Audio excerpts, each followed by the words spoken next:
Mr. Transformers 96 here, so in the video I'm going to be talking about a newly shown Marvel Legends item, and this time it is from the Marvel Studios, the first 10 years series, and it is a San Diego Comic-Con exclusive, and it's the Red Skull with electronic Tesseract.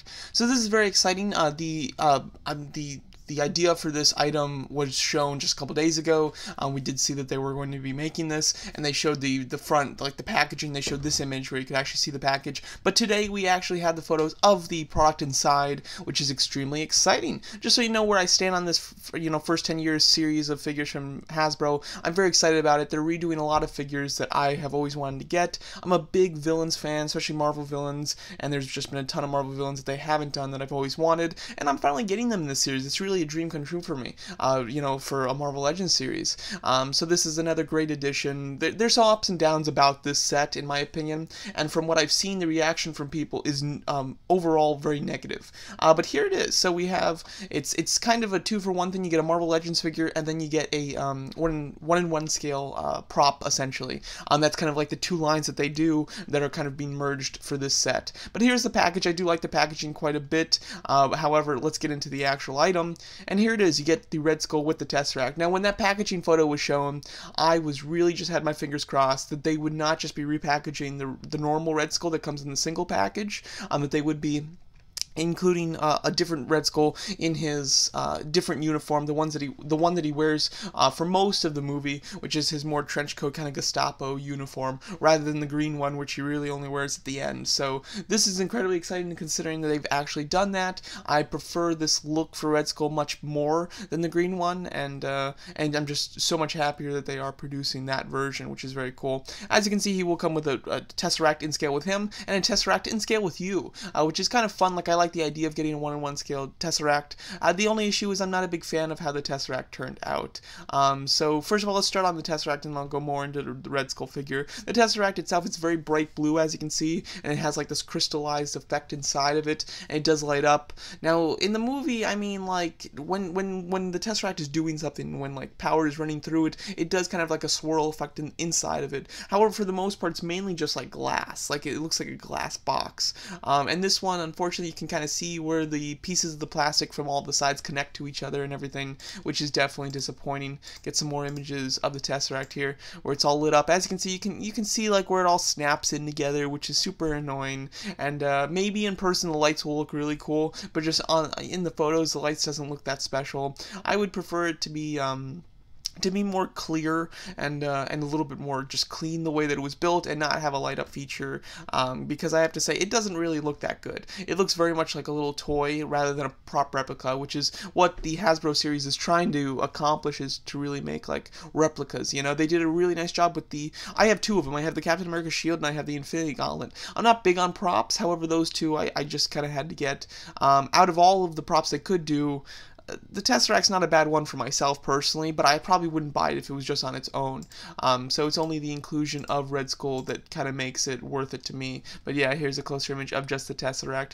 Overall, I don't think it's anything too special. It looks kind of cheap. Maybe in person the light up will just be really astonishing. I'm not quite sure. But just the picture of it itself isn't looking too impressive. Here it is in package. I actually like the packaging quite a bit. I like the way that it opens, and it looks like, the Tesseract is kind of housed in there. It looks like very secure. Then you get the figure next to it, and then you get like blueprints for the Tesseract, as well as for, you got like propaganda stickers in there and files and things. I like it. It's very shield based, very Hydra themed, and I think that it does look really cool. So I am a fan of the packaging. Going over the actual figure now.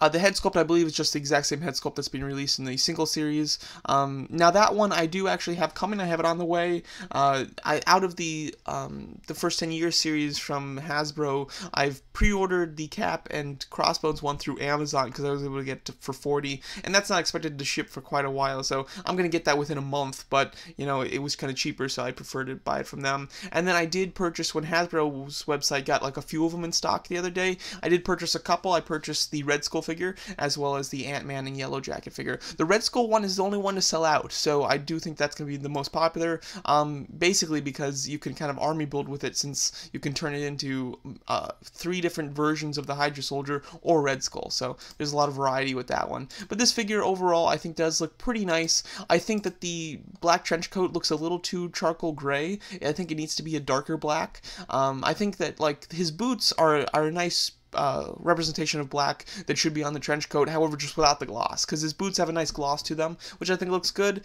but I'd rather that his coat just had like the same dark black but without the gloss. I think that would have looked really nice, but I think that he does look like he's got some good articulation. Looks like he has a really nice ball jointed upper torso. The arms look, you know, very standardly articulated, and just in general he looks like he has decent articulation for Marvel Legends.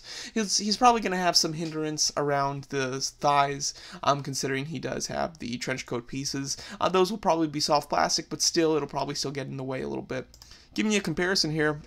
Here he is compared to the single series one. Now I like the costume better for the black trench coat one, the San Diego Comic-Con one. I think just looks better, and also like it was pretty surprising that the original Red Skull didn't come with the Tesseract accessory. So now we do get a Tesseract accessory, which is nice. My issue is I wish that this San Diego Comic-Con exclusive one, accessory wise, came with an extra hand that was like meant for holding a weapon, and then give him his pistol, because he has like a kind of like his standard Luger from the comics, but in like a more advanced one that's been like updated so it can shoot lasers, because that's really the weapon that he uses the most. He does use one of those larger weapons like he's holding on the left there, but it's for just a very short shot. So I would like him to have the Luger instead. I think that would have been a nice accessory for the new one to come with, considering it's kind of lacking on accessories. And yeah, overall I'm just excited about this because this allows me to get the black trench coat version of Red Skull, because that's the version of him that I prefer, and then it's not like the other Red Skull that I bought is wasted, because I can just have that be a Hydra Soldier. So it's kind of perfect for me personally, and I'm really quite happy about it. And yeah, I'm very happy that we're getting, I mean, it took like what, 7 years since the original movie came out, but we're finally getting not only 1 but 2 versions of Red Skull from that movie in Marvel Legends form. So I mean, it certainly took too long, but I'm glad it's happening regardless. So I'm very happy about that. The figure itself, this is going to be a San Diego Comic-Con exclusive set, of course, so you can get it at San Diego Comic-Con, or you can get it on Hasbro's website the morning of. That is usually quite a pain, I will say. I've tried to purchase San Diego Comic-Con exclusives, and I've had no luck purchasing from their website, because their site just about crashes in the morning because there's so many people on it. The site just moves so incredibly slow that I can never make it, I can never buy the item before it sells out. Yeah, usually I can get it in my cart, but as I'm waiting for the thing to go, because it's so backed up, it usually sells out. So I don't have much terrible luck getting these exclusives. However, I've seen a lot of people really not liking this as an exclusive. I've seen a lot of people really bitching about the design of the Tesseract, which is understandable, and the price tag. The price is $60 for this, which I do think is too high, because that's, you know, a regular Marvel Legends figure is $20. This new line of Marvel Legends figures is now priced at $25, so we can say that this Red Skull should be $25, which is already a little overpriced, because they're overpricing these figures because it's part of the new series.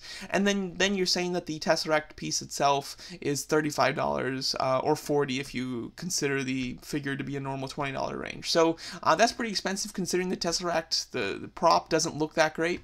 The Tesseract that he's holding looks better than the prop, crazy enough. So overall, I personally do plan to get this, or at least I'm going to attempt to get this, because I want the Red Skull figure. I really want him in that look. That's just the design of Red Skull that I prefer, and yeah, the figure does look quite nice. So I'm very much looking forward to that, and I will be attempting to purchase it when it goes on pre-order, or when it goes in stock on Hasbro's website. If I'm not able to, because because the site is so jam-packed, I'll try to get it on eBay, but I'm not going to spend anything too insane for this. But yeah, I wouldn't even mind selling the Tesseract if it doesn't look great in person. So we'll see, though. I do plan to get this. I am hoping that I am able to pick it up, and this looks like a nice set. I am happy that they did continue the line at least a little bit. I think that this line might be over now, considering the regular series really just were doing figures based on specific movies, and now that they've done all those, I don't know if they're going to revisit it for any reason. There's certainly still many figures that they can do.